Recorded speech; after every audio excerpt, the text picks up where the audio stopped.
ke ale be farasi ame do ke ala ka sina ni ma ka na ala ni mo sa ma to farasi ko ni amina si ya na ke wala tin ma ta ko sa asiso amale ko farasi ande ni para para ni from so ba ma si be ta ani ko da ni ko pe ka pa na ka mo se andra andi ku sharafa ka do ka na be do ka fu wala kairo ka fo do jokene ma côté parti côté association côté en façon façon mali e femba de ka on ya fara ka ere nga ganga mun ka façon mali ya na si ka on ka se ka façon ni do la jama to ma do ni fe ale ko jama na ma si de ko ro la kana ke on sa boy ande se ka mali ka an sa boy ala ka mali ka de on sa boy ka fo ka woni ma do ye juma ya nga ko ba do ye nun to ko kuma so kono soli amina kutuba amina da nga ambayo ka fo radio su jama be ni watila mun tuwolo do on kala nyala radio seko we 101.3 le ani radio potom mun le siga so ani dala so da do ani radio zoom le fana MC ambale ko fana ani kata ka fo moti amudu fo ani nous to ka pa ka fana avance directement na Mali Web TV wa kala directement na jiba so to na ni kabala TV olu be ka amla direct de dala de la so je kono ani ay fa ka fo ka awon mon do amela daro be ma ka ina ala ta la fala ka fembo anda mi be jamana ni jora kana fembo anda mi be jamana ni jora kana anda fa kuma la kan do anda kasi ka be fo ka do jora ka ina awe fe aka amla siranga num to anga le bismillah ya amla do bisu de na to ba an jere mo so ni ti an ku ke wali korona je yi mu fasole yi mu ka sidai na ne wala je amma nan ka fili amma ka dise mawbiya na ne kalata nan so na kalata wuri to ka bla u joro la ni joro mun ka kan an bai ka fo an ga kololo u chama be bo ala ka au be fo ka au wala no nu to go ni so prince ki fo ki ibarakada Mauma ban lamɛ ni waati in kɔnɔ réseaux sociaux kan an ka radio kan i y'a fɔ cogo min Kucala Coton Culture radio bɛɛ lajɛlen ka taa nord la an ka taa Ibara Tɔnbukutu ni Gawo fanfɛ yɔrɔnin na ka taa Mopti ninnu radio bɛɛ an bɛ kumakan min fɔ la o b'a fili fiɲɛ fɛ pour que maaw k'o ta tɔgɔ t'a la a dabɔra min kama radio ka se ka hakilinaw di an b'a dabɔ ni laadala foli ye ka directeur n'a ka denbaya fo ka yɛrɛ fo k'i barikada ka aw ye fo k'an kɔrɔkɛ b'u la fo an laada foli la foli bɛ lase Kabala tele maaw ma Ture ma se kɛnɛ kan hali n t'a dɔn a ma se ka wuli k'a fo k'a barikada an y'a fo k'a barikada an bɛ foli lase donc i y'a fɔ cogo min an ka karamɔgɔba n'o ye Hayidara ye Buguba la maaw ma b'an lamɛn n ka cɛkɔrɔba Sila k'a fo k'a barikada conseil spécial k'a fo k'a barikada yɔrɔ bɛɛ nka ne ni waati in sera an ka musokɔrɔbaw an ka cɛkɔrɔbaw o bɛɛ b'u hakilinaw fara ɲɔgɔn kan ka radios ta ka don bureau kɔnɔna na ka taa ka kumaw lamɛn pour k'a lajɛ an bɛ se ka hakilina fɔ kɔrɔ t'a ye k'a fɔ an b'a dɔn ka tɛmɛ bɛɛ kan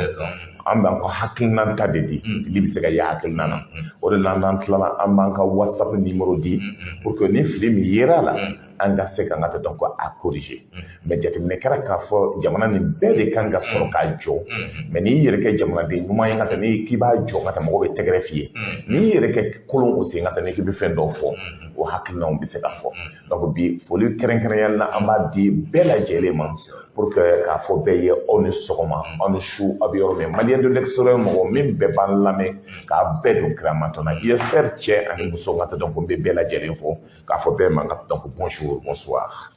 Ayiwa n'u to bɛɛ lajɛlen tulo b'i la bɛɛ lajɛlen lamɛn bi sɔgɔmada la an bɛna kutuba boli fɛn barosen 3 ɲɔgɔnna kan barosen fɔlɔfɔlɔ bɛ tali kɛ nakɔ an ka laada la jamana lakana ko a bɛ cogo min na i bɛ n'i da don o la wale minnu kɛra ani min kan ka kɛ i bɛ n'i da don o la n'o tɛmɛna ka bɔ yen situation politique Mali kɔnɔ bi kow cayara karataw bɛ sen na ɲɔgɔn politigiw bɛ sen na fɛn caman bɛ ka kɛ élection kow bɛ labɛn na n'o tɔgɔ bɛ na hakilina di o ko kan n'o tɛmɛna ka bɔ yen MINUSMA b'an fɛ Mali kɔnɔ yan wala MINUSMA est ce que sisan MINUSMA bɛna se ka kɛ sababu ye ka basigi k'o sabati an ka jamana kɔnɔ n'o tɔgɔ bɛ na o hakilina dɔ la n'o tɛmɛna ka bɔ yen ni waati ma se an bɛ sɛbɛn ni baro siɲɛ wɛrɛ ye nka yana an ka taa ni ɲininkaliw ye an bɛ ala fo ka ala barika da ka segin ka ala fo ka ala barika da ka sila ka ciba ɲuman ka n'o rasul ye ka se ni nɛɛma ba ye bamananw ko kuma don ko boli ko n'i ko i kɔfilɛ i ma mɔgɔ ye ko i kan ka jugu yira la nka n'i bolila n'i kɔfilɛ n'i ye mɔgɔw y'i kɔ i b'a dɔn k'a fɔ alhamdulilayi mɔgɔninfinya ka di an bɛ ala fo ka ala barika da a tile fila in a bɛɛ y'a mɛn k'a fɔ mankan dɔ tɛmɛna bɔlɔlɔsiraw sanfɛ ni o tɛmɛna Nuntogo ale ni Mamala ani ɲɔgɔn cɛ o problème na n'ala sɔnna kiiri de tun kan ka tigɛ kunun nka ala ni maa o tun kan ka taa lamɛn disons o tun kan ka taa lamɛn kunun nka ala ni maa ɲumanw olu y'u da don ko in na ka ko in ban badenya la ani fadenya la k'a laban i n'a fɔ Mali danbe ye fɛn min ye sigi ka fɔ ko kɛra ten cogo la sigi ka fɔ kɛra ayiwa yafa kɛra Nuntogo ye yafa ɲini Mamala fɛ Mamala yafara donc ko in a banna diɲɛ ye nin de an bɛ Mamala fo k'a wale ɲuman dɔn ka Nuntogo fana fo parce que maa i ka sɔn i ka jalaki la o fana ye maabaya dɔ de ye yɔrɔ n ye nin kɛ ou bien n ye nin fɔ n filila la yafa ma o ye maabaya de ye min fana yafara mɔgɔ min fana bɛ yafa o fana ye maaba de ye donc minnu fana ye sigi ka fɔ don ni ɲɔgɔn cɛ olu bɛɛ fana ye maabaw de ye donc an bɛ ala fo ka ala barika da maa ma da donna nin ko in na maa caman wuli ka jɔw kɛ an b'u bɛɛ fo ka bɛɛ wale ɲuman dɔn ala k'an kisi nin n'a ɲɔgɔnna wɛrɛ ma ala k'an kisi nin n'a ɲɔgɔnna wɛrɛ ma ala k'an kisi sitanɛ ma an bɛ bɛɛ fo ka bɛɛ wale ɲuman da Nuntogo tɛ o don frère Sinato donc foli bɛ kɛrɛnkɛrɛn Demba ye maître Demba a ye baara wuli ka jɔ min kɛ kosɛbɛ parce que hakilina ba ale hakilina ta parce que mɔgɔw de ye ko in gɛlɛya ka se yɔrɔ dɔ min ma se yɔrɔ dɔ an tɛ commentaire ba kan an tɛ commentaire ka kan mais min bɛ ka min fɔ dɔrɔn c'est que Mamala fɛ anw ye ale nɛni an ye ɲɔgɔn faamuya kuma fɔra cogo min Mamala ma fɔ ka tile kelen o tɔgɔ ye nkalon tigɛ ka taa kan o ma fɔ ko nɛni de kɛra donc an sigila an kumana ka wura dusu fɔ ale kɛra sababu ye an ye ɲɔgɔn ye an kumana kan kuma kɛlen ka ban bɛɛ y'a dɔn min kɛra k'a fɔ tiɲɛ yɛrɛ la ne ye video min kɛ ka taa effectivement mɔgɔ y'a nɛni et dɔw y'o tugu k'a nɛni mais n'i ye jateminɛ kɛ ɲininkali de kɛra o kɔnɔna na n y'a explication d'a yɛrɛ ma a yɛrɛ y'a faamuya a ko hakilinaw kɔnɔna na adamaden bɛɛ tɛ se ka fili o fili in kɔnɔna na ka tɛ dɔn hali yafa deli donc maintenant ka dɔn ko bilala a cogoya la maintenant jamana in ka taa hali an bɛ dugawu de kɛ ala ka jamana basigi anw ta bɔlen aussi an ka karamɔgɔba n'o ye Mami ye ko kuma furutilen dɔ bɔra a y'a hakilina dɔ fɔ donc silamɛw ani chrétiens ni ɲɔgɔn cɛ donc o kuma yɛrɛ sigi kɛra la yafaw delila hakilinaw dira an bɔra yen Sidiki aussi Sidiki Kuyate a k'a bɛ dɔ défend o nana ka kɛ problème ye mais n bɛ Jal fo Arasi Jal n ka taa a kɛra sababu ye muso in a b'a dɔn o muso in ni ka taa donc Arasi Jal kumana ani Sidiki kumana o y'o ka plainte retiré donc an bɛ Sidiki fo ka Arasi Jal fo nin bɛɛ min bɛ nana ka taa dɔn Mali ko kɛlɛ don an bɛ ɲɔgɔn sɔrɔ Mali de la bɛɛ b'i hakilinata de fɔ donc o kɔnɔna na maa o maa ka taa n'a kɛra sababu ye k'i da don a la surtout maître Demba n ka conseiller don n ka homme politique don an ye baara kɛ caman kɛ ɲɔgɔn fɛ donc ne ni maître Demba cɛ donc c'est ça donc le problème c'est que les gens oublient diɲɛlatigɛ ye o de ye donc an b'a fo ne ni maître Demba bi cogo min bi e ni maître Demba bɛ ten de ne kun bɛ e sɔrɔ bi n ka la première des choses mɔgɔ fɔlɔ min bɛ wuli maître Demba n ka taa wuli ka jɔ donc o kɔnɔna de la diɲɛlatigɛ kɔnɔ fɛn bɛɛ ye sababuya de ye o sababuya de kɛra je profite encore une fois de plus ka maître Demba fo k'a barikada a ye n ka conseiller don a ye min bɛɛ fɔ an tora kɔ ni n ka conseiller min bɛɛ fɔ an tora kɔ et je suis d'accord avec lui an ye communiqué kɛ k'an ka militants bɛɛ informer k'an ka responsable bɛɛ informer Mali ko kɛlɛ don ka dugawu kɛ ka taa ala ka jamana basigi ya rabbi Allah ya rabbi an bɛ bɛɛ fo ka bɛɛ waleɲuman donc an bɛna insécurité ko la kosɛbɛ n'i ye jateminɛ kɛ ka taa tile fila na Mali kɔnɔna na gɛlɛya dɔw kɛra surtout an ɲɛ bɛ hakilina kura min bɛ kɛ la an ka taa dɔn an bɛ dugawu kɛ an ka taa dɔn pour que armée ka se ka wuli ka jɔ prince na dɔn ko dɔgɔnɔdugu la bi ɲɔw kara ala y'a kɛ san kɛra an ka taa ɲɔw sɔnna ɲɔw sɔnlen ka ban baaraw gɛlɛyara an bolo dɔɔnin sisan parce que mun dɔw ka taa an ɲɛ bɛ mɔgɔ juguw de kan ka taa dɔn ko ɲɔ min bɛ k'a la an ka taa u bɛ ɲɔw de jeni tuguni o bɛ tasuma de donna ɲɔw la baka sanfɛ mercredi don dugu min ka taa n'an b'a fɔ a ma an ka taa dɔn ko beredugu ni a bɛ sokura commune kɔnɔ beredugu ka dɔn a ka surun an b'a fɔ min ma Wonkoro fan fɛ nka taa sasa o ye frontière ye fan fɛ Burkina Faso maa dɔw yera a ka ca ni moto 80 ye marifa b'u bolo o mɔgɔ 2 bɛ motow kan o sera dugu la an ka taa dɔn o ye maa kelen bɔnɛ a nin na ɲɔw ka taa dɔn ko mɔgɔ ka ɲɔw bɛ faralen ɲɔgɔn kan kungo kɔnɔna na o ye tasuma don ɲɔw la o ye heure damani kɛ o taara jateminɛ kɛra k'a fɔ timisa aussi o ɲɔgɔn hakilina dɔw kɛra ka taa maaw ka ɲɔ sɔrɔ ka taa dɔn ko n'o ye Banɲagara mara ye ka taa dɔn ko o ye ɲɔw jeni sisan o wulilen bɛ min na ala y'a ka sɛnɛ kɛ ala ye sɛnɛ sababuya da fɛngɛ di sanji di ɲɔw sɔrɔlen ka ban o bɛ fɛ ka adamadenw kɔngɔ donc o bɛ ɲɔw ka taa dɔn ko o b'o jeni MINUSMA ka rapport kelen bɔra ka taa dɔn ka n'an b'a fɔ ko rapport trimestriel 375 kalo saba o kalo saba o bɛ rapport kelen bɔ o ko ka ye cogo la i ka MINUSMA kuma i ye question min posé ko mɔgɔ 200 ani mɔgɔ 40 ka taa dɔn ani 3 k'o de fagala Mali kɔnɔ kalo saba tɛmɛnen kɔnɔna na ko maa min bɔra n'a tununa mɔgɔ 55 min ma ye ka taa o taara yɔrɔ min ka taa dɔn k'an t'o dɔn ko maa min banana mɔgɔ 77 k'o kɛra le 1er juillet ka se le 30 septembre ma o ye MINUSMA ka rapport bɔlen ka taa dɔn ko mercredi don 9 novembre jateminɛ kɛra k'a fɔ aussi Kulikoro insécurité ko na tiɲɛnibaw bɛ kɛla ka taa parce que rapport min ka taa n'o a bɔra ka taa mois d'octobre la n'o ye kalo tɛmɛlen ye ko accident min kɛra protection Kulikoro ka taa dɔn Kulikoro protection civile kɔnɔna na régional la ko maa 12 de ni tora la maa 400 ani maa 400 ani maa 40 non maa 400 ani maa 40 ka taa dɔn ko de jogi na ka taa dɔn ko ni o furakɛla jateminɛ kɛra k'a fɔ insécurité min kɛra Bamako kɔnɔna na ni tile 2 in na an ye ko dɔw ye ka taa dɔn ko a ye mɔgɔw jigi ka taa dɔn ko a ye gɛlɛya don a ko la min kɛra suguba la aramadon n'i ye jateminɛ kɛ nin waati laban in na ka taa dɔn ko caman bɛ kɛ la an y'a ye maa dɔw ka taa dɔn ko o ye ala minɛ ko zonw dɔw an ta dɔn ka taa dɔn ko olu ka taa dɔn ko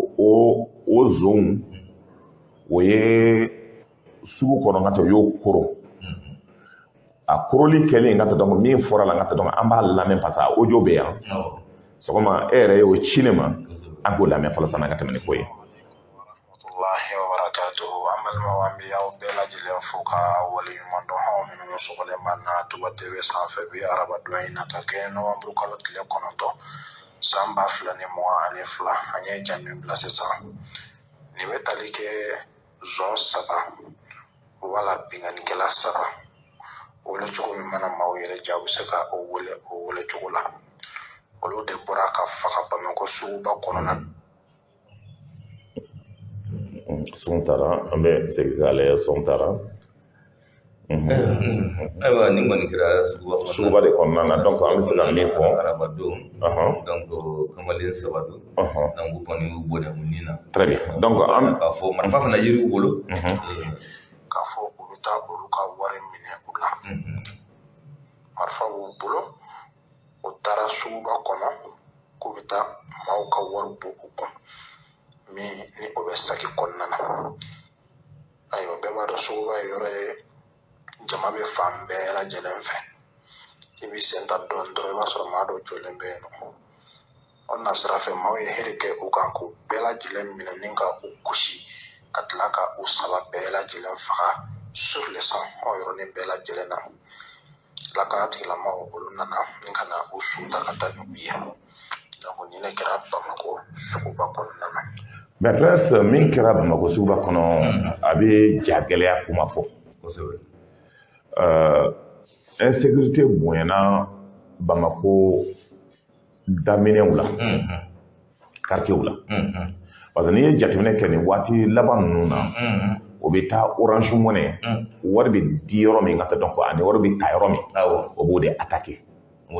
o attaqueli kɔnɔna na i ye jateminɛ kɛ k'a fɔ o bɛ na u bɛ marifa ci o bɛ don sécurité mɔgɔ yɛrɛ tɛ kuma semaine tɛmɛnen ka taa dɔn ka ɲɛ kuma fɔ mais n'o de déplacé la ka taa fɔ suguba kɔnɔ adamaden ja bɛ se ka kɛ cogo min ko dɔrɔgu t'i kɔnɔ ko i bɛ se ka don suguba kɔnɔ k'i bɛ sonyɛni kɛ marifa b'i bolo k'i bɛ bɔ cogo min ne ma se k'o faamuya mais a ma bali na ni hakili b'a la a ma tɛmɛ san 2 san 3 kan yan banque wari sonyɛna ka taa suguba kɔnɔ yen i hakili b'a la donc est ce que a ma kɛ Ibrahim Boubacar Keita ka waati de la ka taa donc hakili la n t'a dɔn a bɛ se ka n dɛmɛ a hakilina na suguba kɔnɔna na ka taa wari t'a la a kɛra IBK ka waati kɔnɔna na a ka tila ka taa ka taa foyi ma bɔ a la mais il me semble n t'a dɔn n'o ala ye olu n'o ala bɔra olu de kɔrɔ bi tuguni n'olu de nalen don tuguni k'a miiri k'a fɔ opération bɛ se ka kɛ nin bɛɛ bɛ mun fɔ sarayabaliya parce que maaw bɛ maaw minɛ ka taa di policiers ma ka tila ka taa di justice la o bɛ tila ka bila n'i y'o de fɔ o de bɛ digi mɔgɔw la ko n'an y'o fɔ an da bɛ fara an ye kɛlɛ kɛ pour que yɛlɛma de ka se ka kɛ nin bɛɛ kɛra est ce que yɛlɛma bɛ se ka kɛ ni fɛn kɔrɔ ye wa c'est pour cela maliyɛn bɛɛ de kan k'a dɔn k'a fɔ jamana nin ye anw bɛɛ de ta ye an kan ka hakili kura de ta ka kow yɛlɛma pour que jamana ka se ka basigi mais ni bɛɛ kɔn ka sira t'a la jamana bɛ kɛ baya ye n'i ye jateminɛ kɛ k'a lajɛ k'a fɔ justice mɔgɔw bɛ jɔ o jɔyɔrɔ la sécurité mɔgɔw bɛ jɔ o jɔyɔrɔ la sonyɛni bɛ ban mais mun de bɛ kɛ i bɛ dɔw minɛ ka taa di kaso la tile 2 n'a ka dɔn o bɛ bɔ n'i ma attention kɛ maa min bɔra n'a ka da t'i faga i ka so bi marifa min b'o bolo i b'a sɔrɔ kalashnikov de b'o bolo o de b'o bolo et ça aussi bɛɛ b'a dɔn depuis coup d'état kɛra an ka magasinw bɛɛ cira dɔw ye marifaw ta ka taa k'a feere Mali marifa bɛɛ normalement adresse de b'a kan acte de naissance de b'a bolo o marifa ninnu ka taa dɔn ça veut dire ni marifa yera i bolo a bɛ dɔn ni bɔra Kati magasin na a bɛ dɔn ni bɔra Sikaso magasin na bi coup d'état 2 ninnu ka taa dɔn coup d'état damani min kɛra ani an ka pays limitrophes u ka magasinw bɛɛ cira donc marifa bɛ bɛɛ bolo ka yaala donc o na ni gɛlɛya ye a bɛ don trafic yɛrɛ fɛ donc aujourd'hui pour que kɛlɛ in ka ban pour que sonyɛni in ka se ka ban fɛn wɛrɛ foyi t'a la prince il faut que justice ka jɔ a jɔyɔrɔ la justice ka jɔ a jɔyɔrɔ la an ye dɔw ye Mopti fan fɛ maa dɔw juge la ka bila ka marifa sɔrɔ o bolo terroriste la min ko min kɛra an ka taa donc Bankasi mara la Jalasago fan fɛ o mɔgɔ dɔw yera la an bɛ se ka mun fɔ a kɔnɔ an bɛ se ka mun fɔ a kɔnɔ mais n'i kumana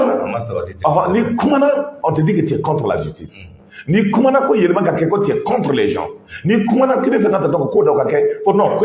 e de hakilina ko e hakilila k'i bɛ ko dɔn ka tɛmɛ mɔgɔw kan k'a sɔrɔ o tɛ baara kɛcogo hakilina tacogo o de bɛ position ta Touré i bɛ se ka baara kɛ n'a ye hali bi an b'i kɔnɔ donc n'i ye jateminɛ kɛ a kɔnɔ fɔlɔ hakilinaw bɛ ta n ka taa donc baara kɛcogo de kɔnɔ en même temps n bɛ rappel dɔ kɛ parce que adamaden dɔw de bɛ aussi dans des situations difficiles i hakili b'a la ni insécurité kelen nɔfɛ hakilina dɔw kɛra ni hakili b'a la Nyoro mara la i hakili b'a la wa polisikɛ dɔw ka taa donc ni hakili b'a la n ka taa o polisikɛ o taara min faga ɲɔrɔ ɲɔnɔ a kɛra mankanba ye ni hakili b'a la mɔgɔ minɛna ka datugu mais presque jusqu'à présent mɔgɔ dɔw bɛ kaso la ka d'a kan n burankɛ en son temps a ye video dɔ kɛ n'o ye Buguna ye ko maaw bɛ fa solution bɛ sɔrɔ a la o sababu kɛra bi ɲɔrɔ o tɛ ɲɔnɔ mɔgɔ dɔw jeunesse dɔw bɛ nata ale bɛ o bɛ kunfɛ yala la dɔw bɛ kaso la dɔw sara kaso la mais o baara in a kɛra cogo min hali bi mɔgɔ t'a dɔn ka taa a kɛra cogo min n hakili la syndicat ɲɛma bɔra ka taa ko mɔgɔw ka yafa ɲɔgɔn ma ka taa k'u ka dossier classé mais prince hali bi denmisɛnnin dɔw bɛ yɔliyɔli la prince hali bi ka tɛ dɔw bɛ kaso la or rebelle ye mɔgɔ faga yan aya n'a ka mɔgɔ ye mɔgɔ faga yan pardon kɛra o la policiers ka ko yɛrɛ c'est compliqué policier syndicat yɛrɛ ye delili kɛ n ka da dɔn ko ko in solution ka sɔrɔ a la min den fagala a ko k'a y'a faamuya n ka taa k'ale y'a fara muso yɛrɛ n'a tila fɛn dɔw kɛra o ye donc n'o kɛra pour que n ka dugu ka calmer o k'a to dugudenw ka ɲɔgɔn sɔrɔ ka taa donc ka baara kɛ surtout o sɔnna yɛrɛ polisi ka baara daminɛ n ka tɛ polisi ye baara daminɛ donc nin ye hakili jigi ye insécurité min kɛra yen aussi pour que an ka se ka kuma kan maliyɛnw k'a dɔn k'a fɔ an ka hinɛ ɲɔgɔn na ka baara dɔw kɛ prince jamana ka gɛlɛn donc n bɛ kuma bi o la situation politique la n ka taa ne bɛ fɛ i da ka don o la politique la n b'a fɛ ka min dɔn kosɛbɛ kosɛbɛ yɛrɛ an bɛ transition taabolo bɛ cogo di parce que an ɲɛ b'a la gɛlɛya bɛ kojugu maliyɛn bɛɛ bɛ kasi la ko gɛlɛya bɛ u nana tuguni ko kasigiw ka sa ko kasigiw ka don biɲɛ bɛ kɛ fɛn ɲuman don mais ninnu n'i ye jateminɛ dugu yɔrɔ dɔw fana bɛ yen i b'a ye k'a fɔ politique mɔgɔw yɛrɛ caman u tɛ kuma na tuguni. presque n ka taa i bɛ fɛ n ka kuma tiɲɛ f'i ye wa a bɛ digi mɔgɔw la dɛ c'est que n'an banna anw yɛrɛ la yɛlɛma tɛ se ka kɛ presque an ye kɛlɛ kɛ depuis 1991 pour que jamanadenw o k'a da k'a fɔ yɛlɛma tɛ se ka kɛ n'olu yɛrɛ tɛ ne Mali histoire bɛɛ ta k'a lajɛ Modibo Keyita nalen fanga la Soudan République fédération ni cilen tuma maliyɛnw tɛ kɛrɛfɛ ma bɔra ka dɔn kɛ an ye république créé presque ka dɔn o dɔn ka taa dɔn ko a ja ma tɛmɛ san 4 kan maliyɛnw fɔlɔ ka wuli ka jɔ Modibo ko k'a bɛna ni kanko ye an ye Franc Mali créé gɛlɛya donn'a la an seginna ka taa CFA la usines créé la minɛn ninnu n'an y'a dilan sanba ma sɔrɔ a la jamana jɔra corruption daminɛna système bɛɛ kɔnɔ Modibo n ka taa dɔn ka parti dissous jeunes kuraw nana assemblée cira donc mais Modibo ma élu tubabu ye fɛn bɛɛ kɛ k'a kɛlɛ finalement en 1968 coup d'état kɛra Musa Traoré nana maaw bɔra ka kalo 8 kɛ ka tɛgɛrɛ fɛ ka yiriw tigɛ partout Musa ye mɔgɔ deli k'u ka don baara ka kɛ o don bamba damani de tun bɛ yen Sɛmɛlɛni na o ɲɔgɔn kun forogo bɔ fo ka na 1974 Musa nana ka kow maîtriser tuma min k'a ka IDPM créé donc constitution de 1974 voté la baaraw kɛra n ka taa parti unique créé la surtout nana gɛlɛya Musa Traoré yɛrɛ bolo 91 donc a ka fanga bi fanga binna k'a fɔ ko gɛlɛya b'an quoi o dun ka fa tɛ sabati la maaw ka sara tɛ kɛ la ekɔlidenw ka taa dɔn ko o tun tɛ baara ɲɛnama o tɛ kalan kɛla ka ɲɛ n'o tilala chômeurs ka taa dɔn ko tɛ baara sɔrɔ an wulila ka kule Musa binna Musa binnen ka taa dɔn ko Alpha Umar Konare nana Alpha ye san damani kɛ gɛlɛya min nana ka kɛ ka taa ye san 5 fɔlɔ min kɛ ka taa a yɛrɛ dɛsɛra parce que a ye promesse min ta ekɔlidenw ye a ye min fɔ baarakɛlaw ye a ye min kɛ ka taa dɔn a ma se ka ɲɛnabɔ situation gɛlɛyala ka na se yɔrɔ dɔ la gɛlɛya nana ka se fɔ yɔrɔ dɔ la mun de tun bɛna kɛ finalement en continuant Musa bilen na donc Alpha continue ka baara kɛ nata Alpha ka mandat filanan na élection organisée la cogo min gɛlɛya nana ka kɛ nata donc fo ka Alpha bɔ a la ko IDPM créé en 79 en 79 ouais. 78 79 très bien merci beaucoup donc c'est bon mais o kɔrɔ de an bɛ lamɛn na ouais an bɛ lamɛn la o de ka ɲi donc n'i ye jateminɛ kɛ IDPM créé en 79 en 78 79 donc baaraw kɛra o continue national Musa Traoré nalen ka ka bɔ ka Alpha nanga donc promesse bɛɛ taara mouvement démocratique la a ma se ka ɲɛnabɔ nord mɔgɔw ka donc o farala anw kan an y'o kɛ ka ko démocrate baaraw kɛra o hakilina na peuple malien tun ka rêve ye min fɔr'o ye école ka rêve tun ye ni Musa Traoré tun taara a bɛɛ ɲɛnabɔ mais mouvement démocratique min ye fanga sɔrɔ olu nana min kan ka kɛ u yɛrɛ ye o y'o ja o denw y'o ja olu bɔra fantanya la o ye ACI ka taa tilankɛ bɛɛ feere o ye ICATEL créé yan o yɛlɛma ka kɛ ka taa donc Orange ni hakili b'a la n'an bɔra o la ka taa donc o ye Hydro Sahel créé o ye fɛn caman créé n'o kuma fɔra a bɛ digi olu la bi milliardaire kuraw yera commerçant kuraw créé la maliyɛnw déçoira donc a bɛ na tun bɛ kɛ kɛlɛ in ka taa donc vraiment écoledenw wulila ka continuer mankanw kɛra école datugula o waati in na Ibrahim Boubacar Keita tile la ne ye kalo 7 kɛ kasobonba la parce que n ko aw ye min fɔ anw ye an ma bɛn nin kan donc maintenant an tɛ se ka jɛn n'a ye i bɛ ka bɔra o waati de la k'a fɔ n'aw ma kalan kɛ anw denw bɛ taa kalan kɛ aw ye fantanden ye ka taa donc an bɛ n'aw mara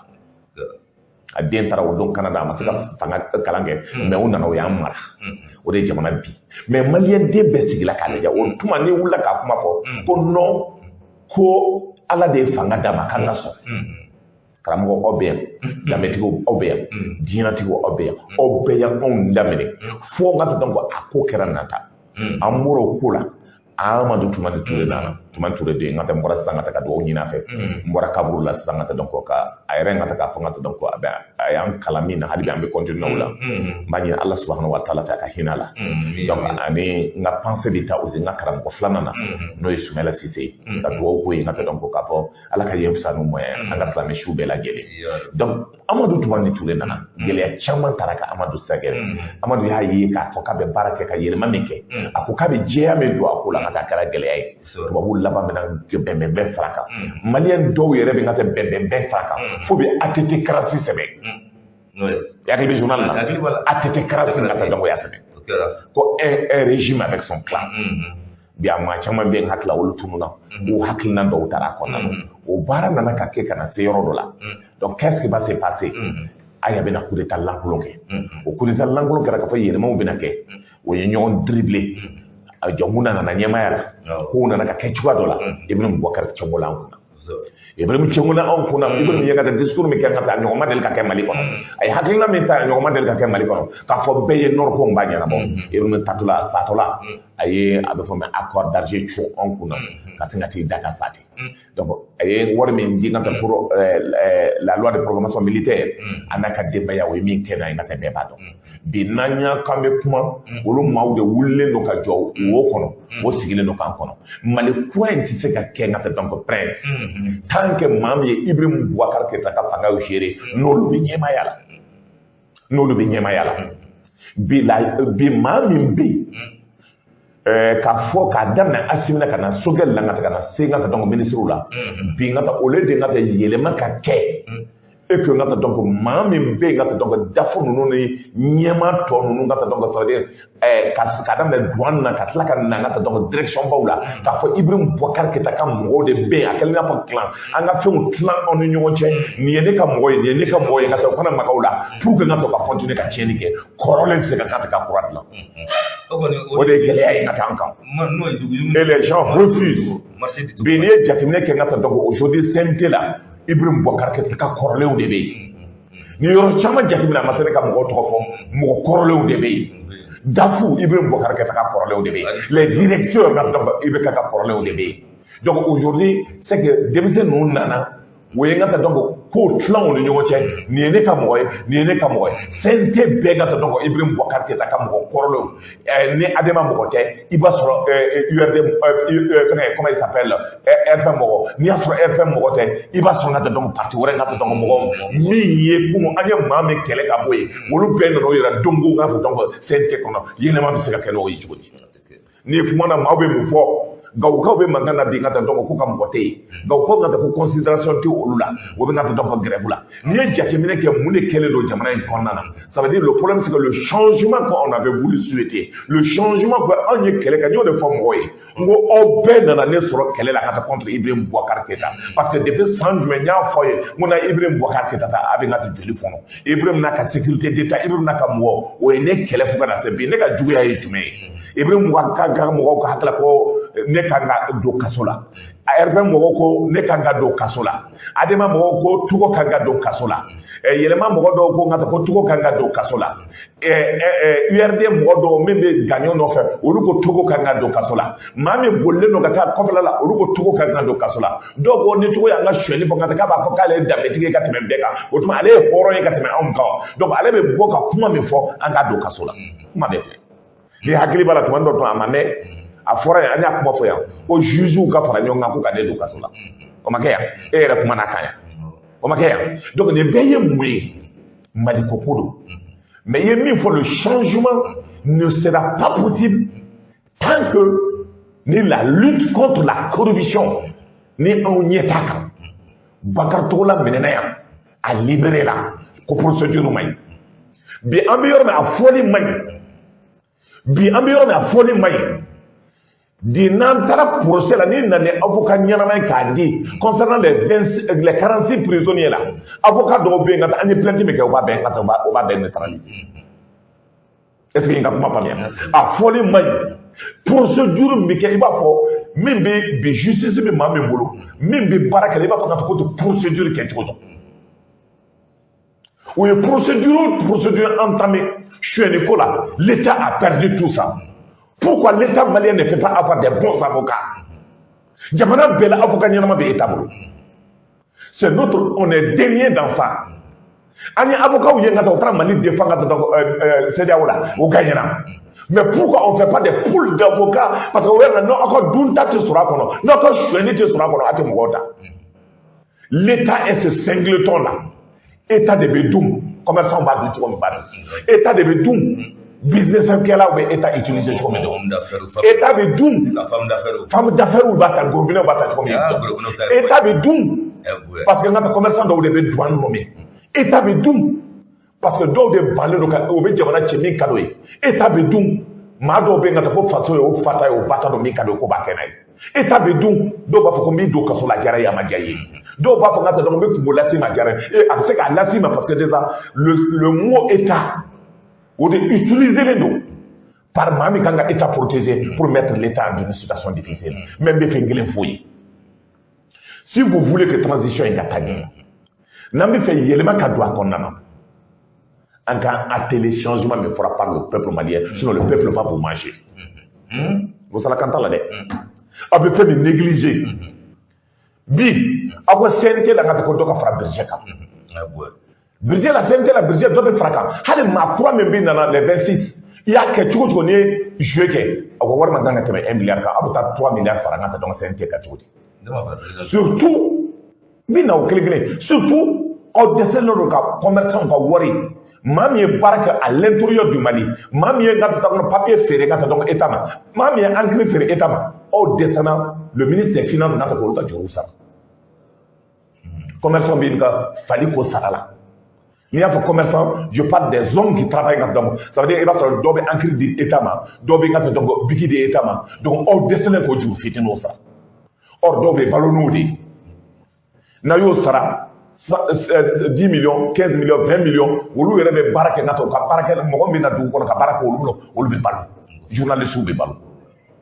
Mais au descendant, nous pas ça. Et pourtant, avec ça, il y a extérieur, mais à l'intérieur, ça ne marche pas. Béba Foloyeko, examen qui a bien, donc, ministre ou bien passé là. Aujourd'hui, les ministres qui ne répondent pas aux critères, bébo donc. On a des ministres d'Oye qui sont même pas capables. Allez, parce que nous sommes morts. Mba demain. Ministre d'Obé n'a pas été Karmouya. Ministre d'Obé a été Karmouya. Karmouya mimi kebe olto de kewa. Olu ministre Toya. Ministre d'Obé n'a pas mis cadeau auto de kewa. De la sécurité d'État n'y a pas qu'un atteint pour m'abekalawa. Biga donc Mali et réseaux sociaux de là. Il va se Mali et l'État malien est là. Le ministre de la communication est sur place. Le directeur de la sécurité est là. Le président Fabien a Babineni. Anya Yakara Sénégal au 30 000 dans les États-Unis Canada tout Kassolé. Obe Mundi là. Ni réseaux sociaux, on a damé de métiers, on a horreur de métiers, on a halalaya de métiers Galamana. Qu'est-ce que le ministre de la communication est arrivé à faire? Ni Nedo. Si je suis nommé comme ministre de la communication, j'allais couper la relation avec Facebook, avec contrat de signer, avec obligation de gain. Ni réseaux sociaux, ni moi, mais dans Facebook, ni toi, tu sais qu'à dire, ni qu'à adresser, tu sais qu'à dire. Ni qu'à adresser, tu sais qu'à dire. Alors, on va faire une fois. 29. Donc,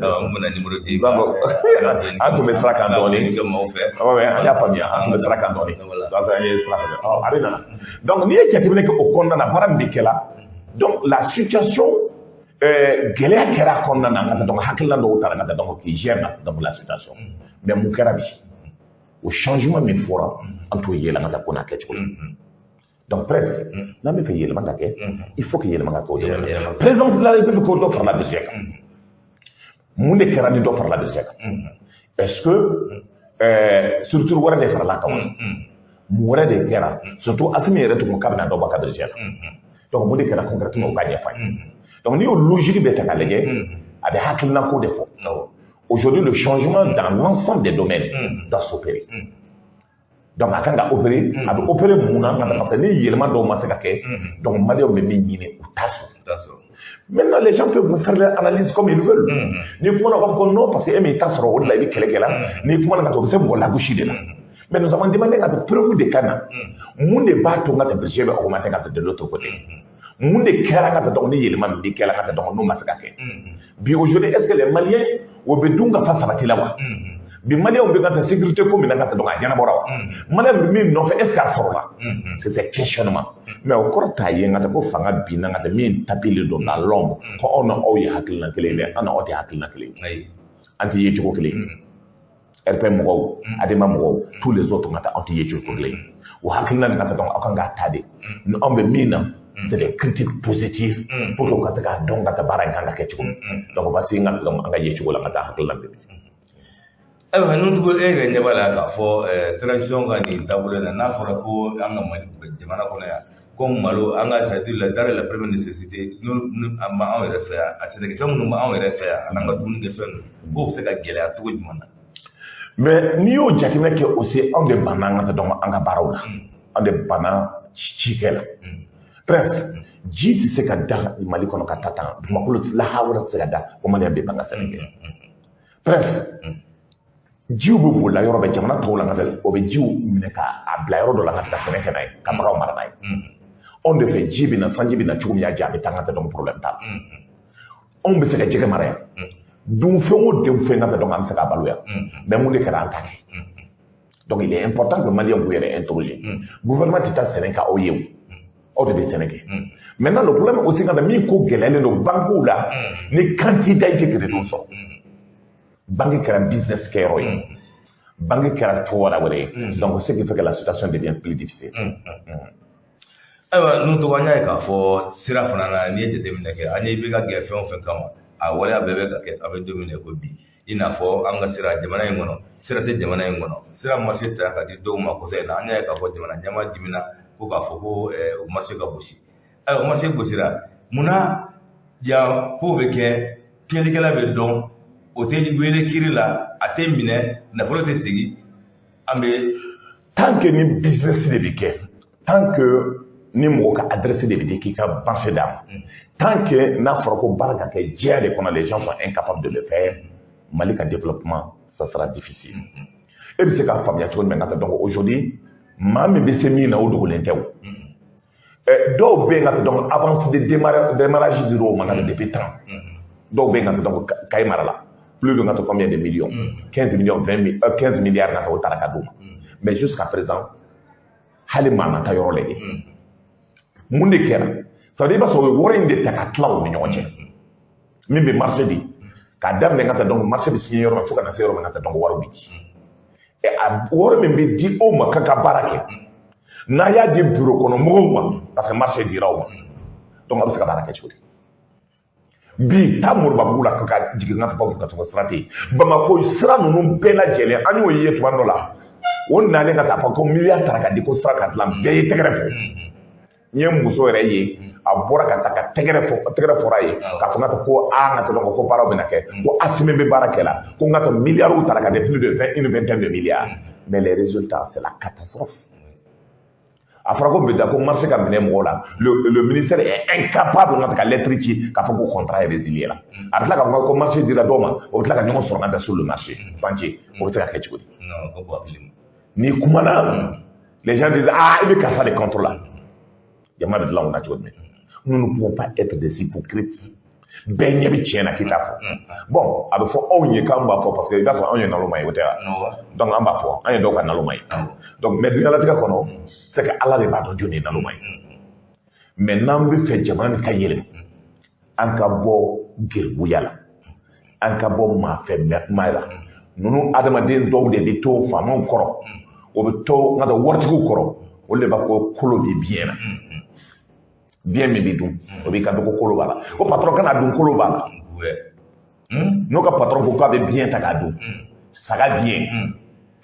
manjɔya la kabila tanya la danbe tanya la o b'a fɔ ko patron kolo bɛ biyɛn na e delila ka kolo bɛ biyɛn na patron ka taa kolo bɛ biyɛn na Hasimi kolo bɛ biyɛn na ministre de l'équipement kolo bɛ biyɛn na Choguel kolo bɛ biyɛn na olu yɛrɛ bɛ Ala minɛ k'o tulo kɛ nka tɛ parce que kuma bɛ ka d'o ye kuma duman min bɛ fɔ olu ye olu yɛrɛ hakilila k'olu ye Ala ka ciden o tɛ mɔgɔ lamɛn maa tɛ se ka kɛ teri ye ka tɛmɛ ne ni bandaw kan n y'a fɔ a ye n ko ni bandaw ni continue ta dɔrɔn b'i gɛn n y'a fɔ radio na siɲɛ joli ne n'i diyara cogo cogo ne n'i t'i diya Mali ko nkalon na maintenant les gens sont libres de dire ce qu'ils veulent c'est leur problème parce que min don ne tɛ taa mɔgɔ deli min don nka Ala ye se min di yan n bɛ balo n'o ye ne nata tɛ maa kan ne nata bɛ Allah subhanahu wa ta'ala de kan n y'a fɔ Ala ye n ko n'i bɛ fanga di ne ma nkalon de kan n'i bɛ fanga di parce que n bɛ nkalon de tigɛ k'a di Allah se bɛ e de ye n'i jɛra a kɔ mais Ala ne ni n yɛrɛ kɛ tiɲɛtigi de ye ni n filila min na Ala n bɛ yafa deli o la parce que adamaden bɛ i ye maa o maa da a bɛ fili mais Ala ni n bɛ maa de contre la i kana to n na mais Ala ni maa de bɛ Mali contre la ko n b'o kɛlɛ la Ala n b'a préféré n ka taa dɔn ko kɛlɛ kɛ n ka taa fo ka se a dan na Ala n t'a ɲini n ka taa dɔn k'a fɔ o de la ni maaw hakilila n ka taa ko b'anw sɔrɔ mɛ a bɛ se ka lahara de an bɛ ɲɔgɔn kunbɛn n ka taa an n'aw tɛ ɲɔgɔn ye Mali ko in na il est important que fanga kura mɔgɔw k'o yɛrɛ lajɛ n'u ma se ka corruption fara u ka kɛlɛ kan n bɛ san 1 d'u ma a tɛ tɛmɛ o kan.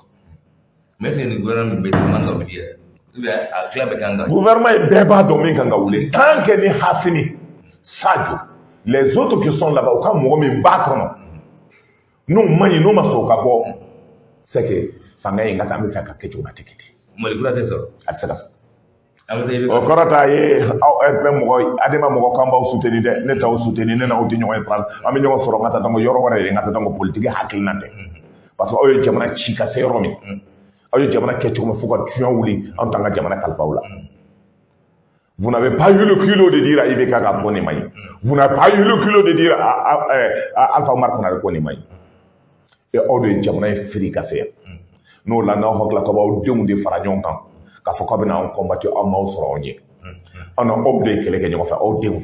ka dɔgɔw la. donc maa dɔw bɔra b'a fɔ o denw de fara kan. o bɛ fɛ ka taa o denw de kana réunion bɛ kɛ la ka ko denw ka fara ɲɔgɔn kan ko ADEMA bɛ fara ɲɔgɔn kan RFM denw bɛ fara ɲɔgɔn kan o ye réunion daminɛ o ni ɲɔgɔn cɛ mais a bɛ n'a sɔrɔ yan mais peuple malien n'a ma wuli k'aw jɔ a bɛ kɛ an kɔ parce que min don e min ye san 60. M5 yɛrɛ pété. o bɛ yen kɛ n ka taa donc le problème est que o t'o bɛɛ tilanan bi wa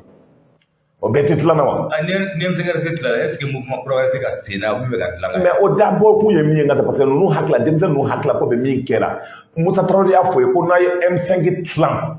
o de y'a ka force de ciment ye o de kan k'aw fara ɲɔgɔn kan n'aw y'o tilan gɛlɛya bɛ don aw ni ɲɔgɔn cɛ mais n'olu hakila c'est la solution jaw bɛ boli ko dɔw nɔfɛ ninnu bɛ boli ko dɔw nɔfɛ ils n'ont qu'à comprendre seul le Mali il b'i ta de kɛ ka taa le Mali va démarrer le Mali demeurera et le Mali va continuer maaw tun a y'a nalen mɔgɔ hakila ko aya an bɛ sa i nɔfɛ ka taa laban kɛra cogo di Amadu Tumani Ture an bɛ sa i nɔfɛ a kɛra cogo di Alpha Umaru Konate an bɛ sa i nɔfɛ ka taa a kɛra cogo di ninnu bɛɛ ma taa wa nous avons été de très bonnes écoles l'école d'Amadou Tumani Ture et l'école de Soumaïla Cissé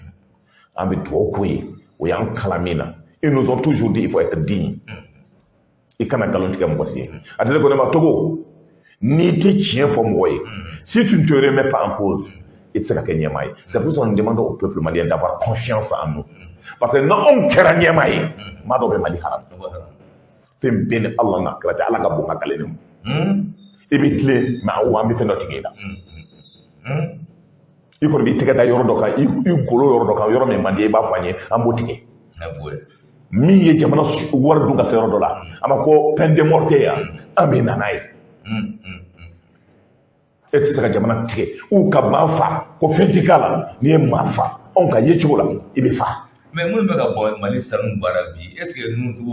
bɛɛ ɲɛ t'olu la mais munna b'a fɔ ko gɛlɛya bɛ Mali la Bamakɔ kan mais ni sanu bɔrɔba den b'an fɛ dugu wɛrɛ dunan wɛrɛw de bɛ ka sanu bɛɛ nafa sɔrɔ Mali tɛ ka foyi dɔ. maa min bɛ kɔfɛla la dɔw bolila dɔw kɛra ministre min ye nka dɔw bolila dɔw bɛ tiɲɛni min kɛla bi bɛɛ b'a dɔn sanu tilalen bɛ cogo Mali bɛ mun sɔrɔ sanu na le Mali n'a que 20%. Exploitation. C'est pour cela que le gouvernement est hakilina kura ta ngata ka fɔ 20% de ka fara ɲɔgɔn kan denmisɛnninw ma sa sumala y'a fɔ ko n'an sera k'o 20% ninnu fara ɲɔgɔn kan an bɛ taa société kura créer ka taa bourse la ka taa wari ɲini ka sanu exploiter Mali la pour que sanu ka se ka fɛn ɲa ye fɛn bɛɛ b'an ka dugumakolo kɔnɔ sanu bɛ yan ji bɛ yan pétrole bɛ yan Niger an b'an yɛrɛ comparer la Niger la mɔgɔ tɛ min fɔ Niger ka fisa na anw ye siɲɛ 3 an ka fara hash biya la Niger bɛ pétrole bɔ Niger ka pétrole ka ɲini ka taa presque sous région pétrole ye o ka pétrole kɛlen ko ji n'an ka mɔgɔ taara ka taa u b'a ménager de tuma dɔ Niger bɛ pétrole bɔ Niger bɛ mun wɛrɛ bɔ uranium min bɛ kɛ ka courant dilan dunuya la bɛɛ mako b'a la n'o fila b'i bolo n ka tɛ mun tora ye n'o fila b'i bolo mun tora ye mais anw tellement anw sɔnnen ma anw yɛrɛ anw yaaralen de tuma na an b'a fɔ k'an ka fa ni Niger. Yɛrɛ ulu bala mɔgɔ la casque wari tɛ foyi ɲɛ u ye ulu ma se di mɔgɔ min ma Prince n'o kɛra u ka mɔgɔ ye casque ko la u ka taa sanu wari min bɛ ka kɛ nin ye ko taa wari ɲini ni sanu bɔra ka Mali budget augmenter ma tɛ sa non Prince nka casque ko la nka ta ne ka hakilina ye min ye peut-être an ka yecogow tɛ kelen ye casque ko la gɛlɛya bɛ yen c'est vrai mais jateminɛ kɛra k'a fɔ Kulukoro n ye n tugu de nka ta ka moi docteur la mɔgɔ min sara min kun cira sira kan goudron kan Prince ne bɛ min fɛ gouvernement ka disposition ta ka casque sɔngɔ fixé a kana tɛmɛ 2000 kan et que gouvernement k'a lajɛ avec structure min bɛ yen ka n'o bɛ sécurité ko la ANASER o ka sponsoriser a ka jigin 1500 o 1500 ka taa mɔgɔ bɛ se ka san ka taa pour ta sécurité parce que n'i binna i tɛ gouvernement de dɛ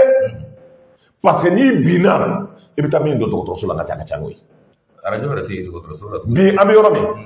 kolo analyse kɛ yɔrɔ tɛ yen n'i taara dɔgɔtɔrɔso la ka n'i ma taso yɛrɛ ka sanu k'i tanga tɛ k'i furakɛ i b'a sɔrɔ i sara ministre ma taa ka fɛngɛ kɛ o don congé ka tila ka taa analyse minɛ yɔrɔ la non Mali tɛ wa Mali olu hakila ka taa dɔn ko an bɛ mɔgɔ nɛgɛ la an b'a yɛrɛ de nɛgɛ n'i y'i fa nɛgɛ ka taa k'i ye muso furu ni su bɔra ka taa a bɛ dɔn kuma fɔli ma nin ka dɔn mɛ tiɲɛ don tiɲɛ tɛ wa i min fa nɛgɛ i yɛrɛ nɛgɛ donc an bɛ min na Mali ko la ni mɔgɔ hakila ko fɛn bɛɛ ka taa bɔ télé la ka fɛn wɛrɛ kɛ ça c'est ka dɔn la réalité est tout autre n'an bɛɛ y'an ka da fura dɔɔni dɔɔni Mali bi jɛ mais Prince an tora mɔgɔ fɛn na malien ye min ye tiɲɛ man d'anw ye Jamani malien dɛ. malien bɛ fɛ ko mɔgɔw ka yɛlɛma mais a yɛrɛ tɛ yɛlɛma N'i ye tiɲɛ fɔ dɔrɔn k'i wari minɛ. Donc- N'i ye tiɲɛ fɔ dɔrɔn ko ayi. donc ni jamana sera o yɔrɔ la anw dun b'an ka baara nin kɛ émission na maa si tɛ se k'a fɔ k'a ta dɔn ko nana k'a fɔ a ye nin fɔ a kan ka tɛ nin fɔ o cɛ tɛ mali la ka tɛ dɔn o muso tɛ mali la mɔgɔ tɛ se k'o fɔ E bɛ bari n'o bɛ s'a sɔrɔ o bɔra yen. donc an bɛ min fɔ an b'a hakilinata de fɔ ça vient tout droit au fond du cœur an bɛ se ka fili mais an kɛra an ka jamana fɛ n bɛ to ka min fɔ a bɛ digi dɔw la n ko an ni min faw n'o baw kan ka kɛlɛ kɛ an ka tɔrɔ tɔgɔ olu y'o dogo anw na ka taa olu ni an tun bɔra ba cɛ aw bɔra burusi kɔnɔna la ka na anw tɛ kɛlɛ la a bɛ taa ka taa a bɛ taa n'aw yɛrɛ ye mais n'olu y'anw ye position dɔ la non chef a bɛ taa i fa de y'i ban ka kɛlɛ kɛ e ba y'i ban ka kɛlɛ kɛ e bɛ se ka anw nɛni cogo di presque k'o kɛ cogo in de transition dɔ bɛ fɛ yɛlɛma ka kɛ il faut que olu yɛrɛ ka yɛlɛma n'o yɛlɛmana n ka tila basigi de n'a kɔnɔna la o ye ne ka ye cogo ye maintenant an bɛ min comparer an kana casque ko ni fɛnw don a la casque y'an yɛrɛ ka protection privée ye mais an ka taa ni ko ye dɔɔni dɔɔni publicité ka kɛ mais n dalen b'a la prince mɔgɔ kun bɛ ci la cogo min n'a yirala télé la ka taa ko adamaden kɛla cogo min ka taa dɔn mɔgɔ si tɛ moto san ka di den ma casque d'a ma Touré an bɛ min ye la circulation na mɔgɔ t'a kɛ mɔgɔ kama dɛ i b'a k'i yɛrɛ de kama casque 1000 wa moto mobili ka yɛlɛ i den kan casque 1000 wa i kunkolo kan ka se ka goudron sɔrɔ n'i ye n ka taa dɔn katakanatigiw an bɔra tile 2 na n bɛ contrôle la n yɛrɛ presque n bɔra k'a lajɛ n'i ye jateminɛ kɛ n ka taa mɔgɔ o mɔgɔ bɛ teliman boli presque o bɛɛ ye casque don Bɛɛ casque don. parce que i b'a dɔn mun na Yɔrɔ min ye casque fila de mais sisan casque kelen de b'u bolo. fila est ce que fila ye obligatoire ye Non fila bolo ta n'i bɛ mɔgɔ ta n'i bɛ mɔgɔ min ta. ok Bon maintenant casque ko ye fɛn dɔ bisa Usman. a taara ala hinɛ ala ka hinɛ la ala k'i ka dugawu de k'a ye ala ka hinɛ la n'i y'a ye k'a fɔ ni Togo casque ko mɔgɔw bɛ kule la an yɛrɛ ka sécurité de don ministre tɛ casque don ministre y'a don n'an y'a don anw de bɛ bana anw de bɛ kisi. mais n ye fɛn kelen fɔ a ye juguma tigɛ i la n bɛ fɛn kelen fɔ ye il faut que polisiw fɔlɔ ka don o sira ye n kɔnɔ de fɔ tɛmɛ polisiw ka casque don polisiw ka mobiliw ka dédouaner parce que an b'u ye u ka mobili bɛ boli ale sɔrɔla su u bɛ boli mobili minnu kɔnɔ ne dɔnnen don ka sɔrɔ avantage ka dédouanement ye min ye ka ceinturon ya bere bɔ ka da vitre sanfɛ donc o k'o dabila mais min ye casque ko fana ye maliyɛnw bɛ yɔrɔ min na k'a bɛ dumuni ko bi mɔgɔw sigilen fɛn bɛɛ gɛlɛyara dun ka fa tɛ mɔgɔw bɔ wala bi kɔngɔ bɛ maliyɛn na minɔgɔ bɛ anw na bi n'aw nana fɔ k'a bɛ casque fila ta k'o jugu o diyagoya maliyɛnw kun vraiment ko bɛ gɛlɛya dɛ Madina k'a lajɛ ministre k'a lajɛ ka sensibilisation k'a la ka sensibilisation kɛ ka continuer u ka essayer casque ninnu fana u ka a di u ka a di bila yɔrɔ la maliyɛnw bɛ se ka taa sɔrɔ yɔrɔ min na nɔgɔya la ne ko mun na fɛnw bɛ gɛlɛya commerçants bɛ taa gɛlɛya mais mun na aw yɛrɛ tɛ taa ta ka na n'a ye aw ka yɔrɔ dɔw yira commune kɔnɔ quartier la k'a fɔ n'aw taara commune 4 la sisan commune 4 mairie la ANASER yɛrɛ casque bɛ sɔrɔ prince bolo ye n'aw taara Lafiyabugu n'aw taara Butembo arrêté la a bɛ sɔrɔ yen n'aw taara nin yɔrɔ in na a bɛ commune 1 na a bɛ taa nin yɔrɔ in na casque bɛ sɔrɔ nin yɔrɔ masina na mais hali sunkalo la sukaro n'u b'a subventionné an y'o de f'u ɲɛna an ka dɔgɔ tuma min na bien vrai k'an ma waati bɛrɛ kɛ nka an ka taa nin kɔnɔna na an y'a ye k'a fɔ an bɛ taa ɲɔ san coopérative de la an ka quartier la coopérative de tun bɛ yen. mais e ko e ma dɔ kɛ ka taa min y'o ye ka taa o ma ja dɛ. an y'o ye wallahi an y'o waran kɛ ka taa coopérative la an ka quartier ta tun ye Kebe ala ma hinɛ n'a la. e ko e ma dɔ kɛ cogo di. bon gouvernement ka feere min bɛɛ bɛ lamɛnna sisan ka taa min bɛ âge la ka dɔgɔ dɛ. coopérative e bɛ coopérative de bɔra Mali la. min b'i nɛn réseau la ka taa olu ba dɔw ma bange. an b'a bolo bɛ ka Amina fo ko Faransi. a taara. bon n fɔmɔna ma Amina a taara biya bɛ nati a fɔmɔna ɲɔgɔn ma kosɛbɛ. très bien. komi a kun bɔra Iji la. a kun kɛlen bɛ ka fɛnw bɛɛ ɲɔngiri dɔɔni. o don. an bɛna lajɛ don dɔ n'an sera ka ɲɔgɔn sɔrɔ. n'i taara ajaya ka na o se ko dɔ bɛ yen i tɛ se k'a fɔ tuguni. fɛn caman bɛ yen i b'i da yɛlɛma ka taa pour que ka taa dɔn ko jurumu dɔ kana sɛbɛn. donc u k'a lajɛ casque donni jagoyali sisan nin t'o waati ye. nin t'o waati ye dɛ. d'accord parce que an bɛ yɔrɔ min na sisan casque tɛ ne bolo. Togo walahi ni PDG an ka patron ye ne wele sisan ka 6000 di ma pour que ka casque san. i bɛ taa ɲɔ san. n bɛ taa malo san. est ce que a bɛ malo yɛrɛ sɔrɔ. Attention. Mais t'as pas le sang. Bon, au moins ça. Ni do fana wele brand kasiki songo filɛ mais en fait e b'a dɔn min kɛla an fɛ baka se ɲɔ sɔngɔ jiginna ka taa ɲɔ taara à peu près 10 000 francs 50 kilos mais i b'a dɔn min kɛlen don ɲɔ min fɔlɔla ka jeni an fɔlɔla ka siran aw sira mɔgɔ sira n'o tɛ malo ɲɔ jiginna anw bara a barika sa jala sago bi ka tɛ dɔn ɲɔ jiginna 10 000 ka tɛ dɔn donc mais ɲɔ jeni min bɛ kɛla o bɛɛ kɔnɔna na baara bɛ kɛla cogo min ka tɛ dɔn ko an b'a ɲini gouvernement fɛ u ka baara kɛ hali bi ka tɛ dɔn ko pour que an bɛ min fɔlɔ o ye k'a fɔ an b'o contre la o tɛ dɛ an bɛ kuma lɛgɛsɛ de fɔlɔ maliyɛn bɛ dɛmɛ de la maliyɛn bɛ dɛmɛ de la mais mɔgɔ si tɛ sɔrɔ o cɛ la ka tiɲɛ fɔ yen ka tɛ u b'a fɔ ko kolo k'a bɛ ka tɛ dɔn ko bien an dun tɛ musalakan fɔlɔ ye parce que n'a binna anw ye kɛlɛ de kɛ pour que olu kana parachever an bɛ tiɲɛ fɔ yen an tɛ fɛn ɲini u fɛ an t'a ɲini parce que an da ka bɛn ala ma. Donc ni question wɛrɛ bɛ yen bi ka bila la. Nous avons bien wala bɛ bien la kɔni o ka ca dɛ ne yɛrɛ ma jumɛn rappel la a kɛra a bɛ sa sabu après 5-6 ans comme ça ne taara ministre dɔ ka bureau kɔnɔna na ci dɔ de la ne ni ministre kuma ka ɲɔgɔn ye wallahi ministre ko ne wele ka na ne na c'est pas un vendredi il s'apprêtait même ka taa juma la ne donna yɔrɔ min na dɔrɔn ne bɛ dɔ dɔn quoi tɔgɔtigi ba don quoi tɔgɔtigi ba wari ba b'a kun fana wari b'a kun a b'a tɛ bolo b'a kɔ sɔrɔ wallahi suma wallahi an bɛ juma de la ala ka bon ka kari ni ma ne taara sɔrɔ ministre sigilen fɔ de kɔnɔ k'i sen sɛmɛ tapi sanfɛ ta dɛ o kɛlen bɛ k'a ka vesti bɔ k'o da tapi sanfɛ a bɛ ka ministre sen kɔkɔ bɔ a bɛɛ ni ala na kɛlɛ waritigi ba ye c'est-à-dire waritigi do parce que se b'a ye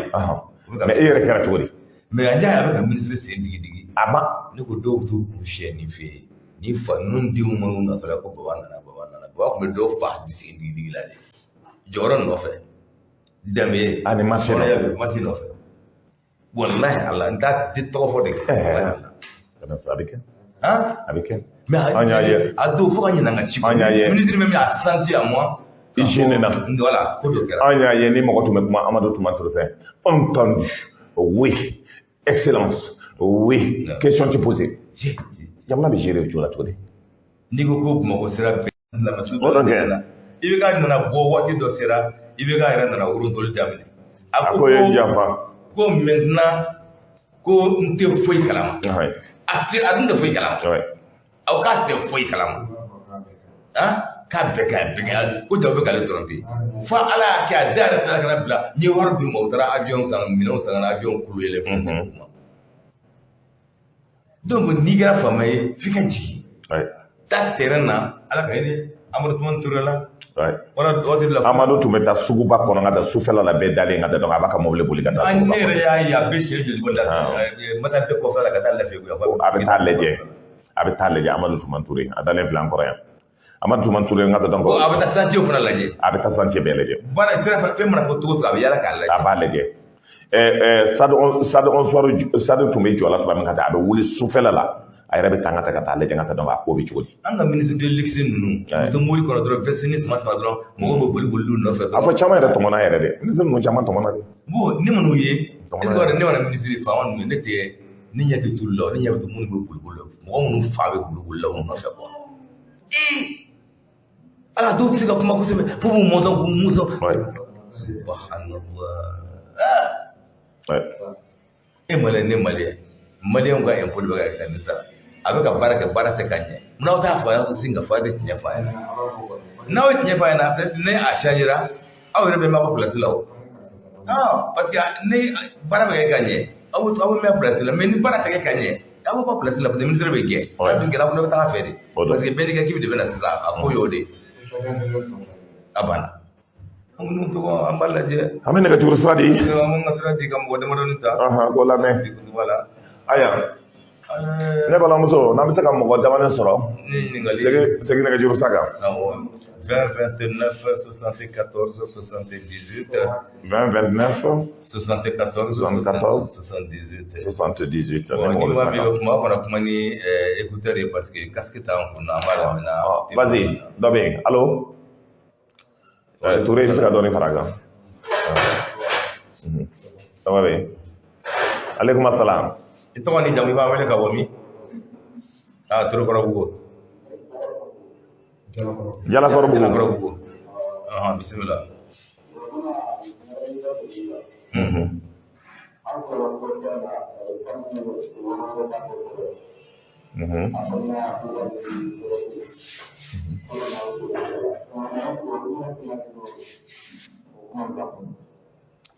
Segi kuma in kan an b'a faamuya kosɛbɛ.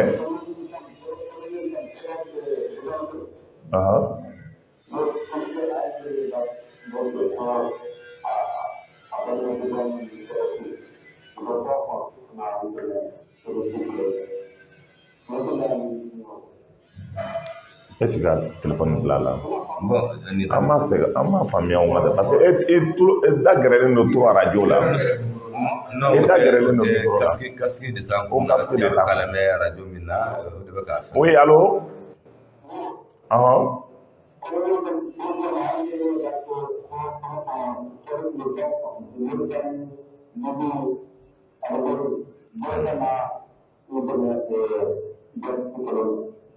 Mauritanie.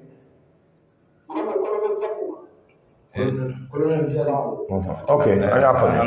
Donc an ka tɛmɛ. An ka téléphone to yen ni casque b'an n'a nana ni témoin fɛngɛ. Allez-y, donc Allo, salamu alaikum. Oui, allô? Dɔ bɔ radio mankan na. Dɔ bɔ radio mankan na. Alors, doyen. Jakite. I yɛrɛ dun. Ala ka sababu ɲuman k'an ye. Ala k'an sutura. Kuma b'i bolo. O sera.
Merci beaucoup, Jakite. Jakite, an b'i fo. An b'i fo, doyen. An bɛ Fakolisi. Oui. Fakolisi an b'a fo. An bɛ an balimamuso caman fo n ka taa dɔn kɔ. Aw mɔgɔ dɔ bɛ yen. 20 29 64 78. Allo, salamu alaikum. Aleykum salaam. Tɔgɔ ni jamu i b'an wele ka bɔ min? E tɔgɔ ni jamu? I tɔgɔ? N ko i tɔgɔ? K'an b'o fo. O diyara n ye.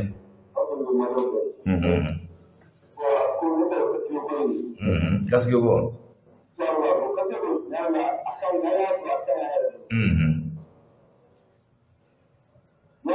An y'a faamuya.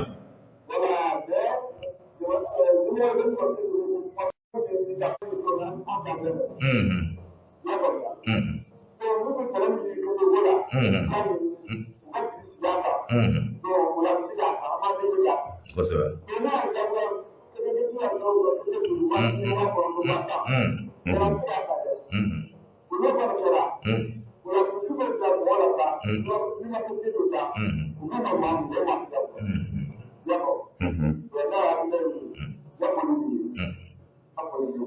O diyara n ye.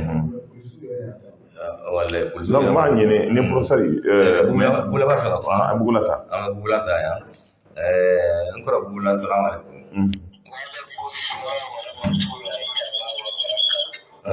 Bisimila. O diyara n ye. K'an fa fo dukɔnɔ Patirisa. O tulo b'i la. Ka musokɔrɔba fari ɲininka Ala ka lafiya kɛ.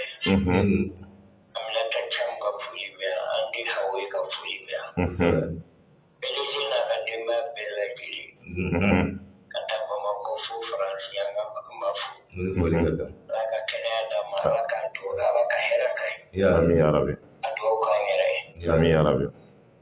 Noni nutuku. Awa. Kasiri kafu. Awa. Kasiri kafu.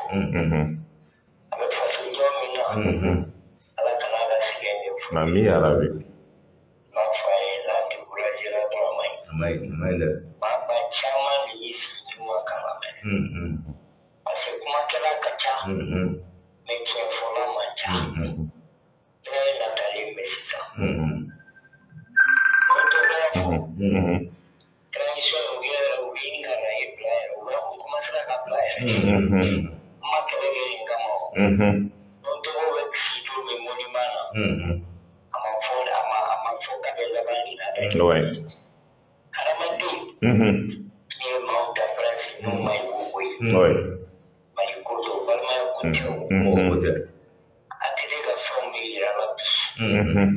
Ai paradeke. Ai from Sud. That's some planta farakulu. Nonto wewe tilitundu. Kanuma patu. Atsaya kusamba kila tobefo. Merci beaucoup. Ale makuma de ayira. Ouais. Omelo la rania bala kafu kwa kilo la ni minu ya. Minu mkele nupo pezi kainja mwana chila. Kuje kwa kanadiaranya amadianya ayeburu de la yuweka ngatomi yoro. Wallahi. Tangi awacho kadishi. Ah ouais. Minu mkele kuinja mwana chila. Minu mkele kuinja mwana chila. Famu weka mburu ita kuka yoro. Obitla ka fɔ kɔrɔ ko b'i don kaso la. Olu bɛ tila ka fɔ a ma tugun k'a wele k'a fɔ an y'a fɔ aw ye an ma fɔ an mɛn na.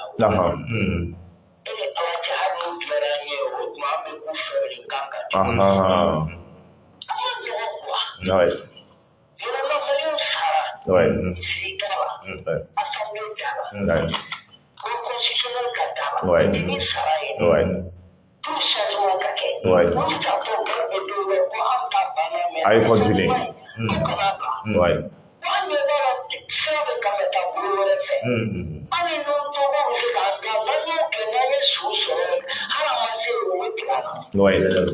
Hali ko e de ye olu ye fɛn olu tun ka dɔgɔ nin la kuwa. An y'an ka kɛlɛ kɛ olu nana k'a baara si. Mɛ ni sira ma ɲa ko fɔ. Marifa taabolo jɛnɛ taabolo la an t'a fɔ ne ma aw ka fɔ o tun y'a fɔ ye. A bɛ se ka ne faamu kuwa. I bɛ ka bɛ kɛlɛ la fɛn fɛn na bi. A bɛ kɛ la. Kasigi bɔnbɔn bɛɛ b'a dɔn waati 6000. 5000. E ma se ka malo yɛrɛ san o bɛ d'i ma e bɛ t'o don kasigi la tuguni. Fa de bɛ na. Aw ka kɛlɛ kuwa aw ka kɛ ni hakili ye.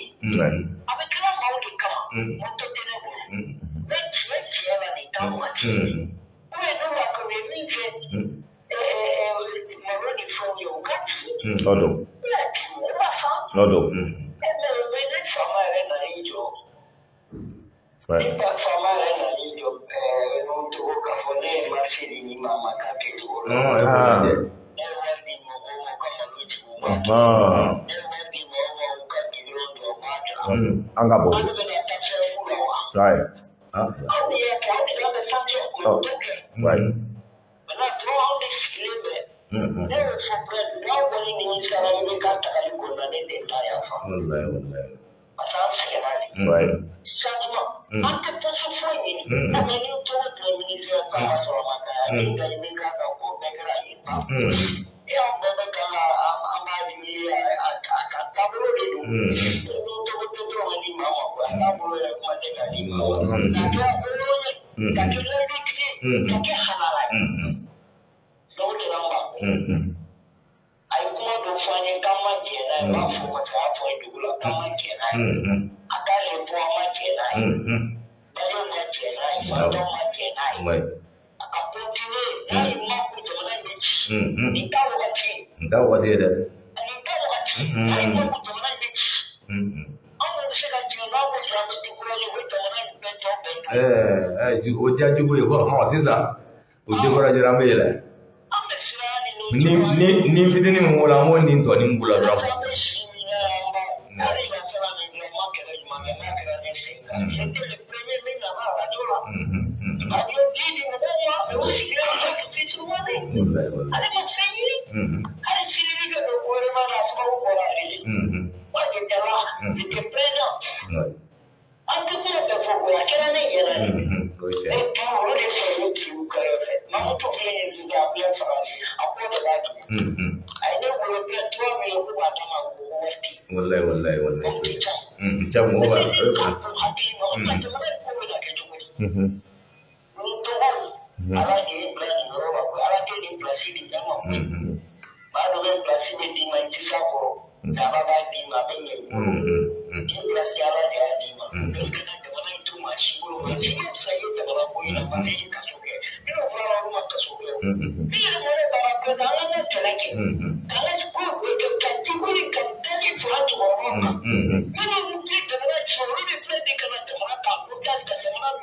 Merci beaucoup. Merci. Menta.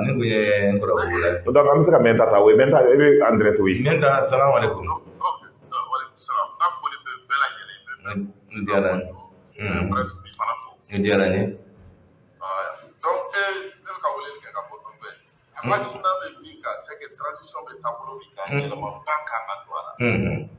Donc, débat de manière pour la transition pour Koumikama. Parce que vous pouvez qu'à Jamana de Hakina et Baraki. Mais Baraka, c'est tableau là, il y a un peu de soucis tout le pays. Mais on a fait qu'à Kala, on a fait qu'à faire même pour Chita dans le Koumé. Bon, on a fait que sous main, on a fait pour dire donc, l'école privée pour nous. Mais il y a des cas sur le bon, la situation est dans la situation de l'économie. Donc, au bout de la il y a un donc, il faut parler de quelqu'un. Bon, ministre de nous, de la ville, c'est la discussion qui est là. Donc, il y a la sécurité améliorée pour sauver. Donc, à vous, il faut là. Mais on te met comme le ballot, bien sûr, ma frontière terre, pour qu'elle ballot. Malé au cas Dominique, au cas Fa. Parce que moi, je suis là, je suis là, allez, je suis là, donc, Allah ne suis pas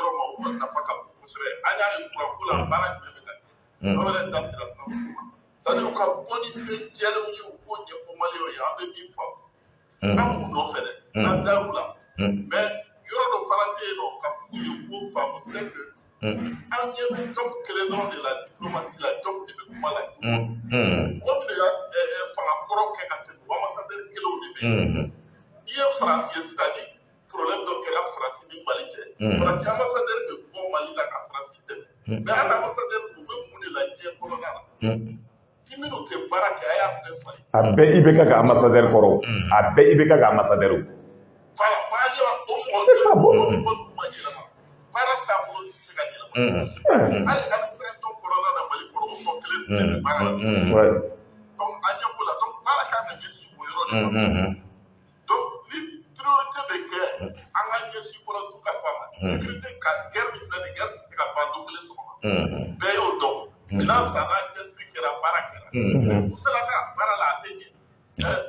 nous comme on regarde pour nous jama du ko jama qui là il ka baraka mais ni au plan qui est sera vraiment au plan à tout au pays deve te faire que le pétrole mal fait dans les dégâts de Mali on a voulu clairer bon anya pas donc mi na pas baraka beaucoup ça dans le service blanc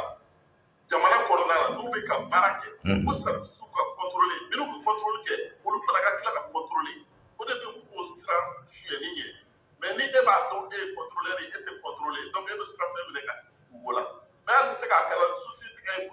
baraka ta de turbi mais nous be ka keleke pour que je ne ka tabla jamana ko mais to be ka faraka anya te ko be na anya te la proche là donc il faut que je la marque tout à table la pour qu'elle aille parce que moi tu pourras encore au décamant mais ni le moment tout là si on veut qu'à bien n'a ni au clé là donc bara de galère merci beaucoup Merci. Qu'il faut. Ni USR est représentant Europe là. Donc, on m'a fait donc depuis Norvège. Merci beaucoup. Merci. Alors, Tanti Agnini. Tanti Madame Maiga. Agnini.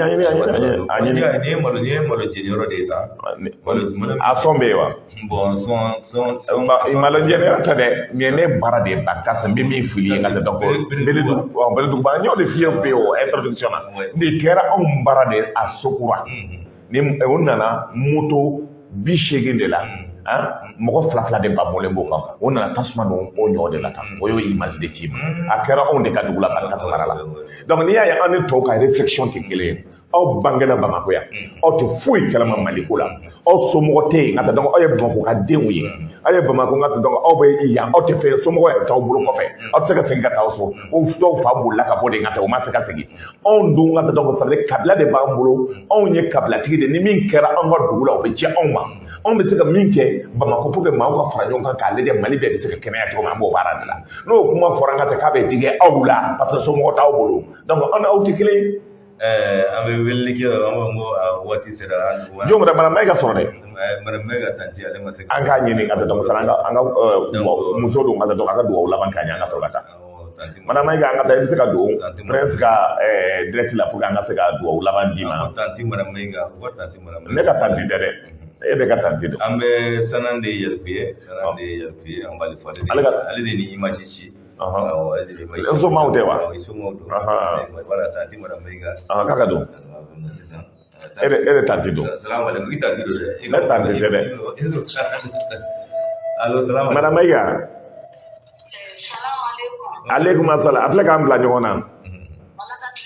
Ami yarabi Maiga. Ami yarabi Maiga. Ami Maiga.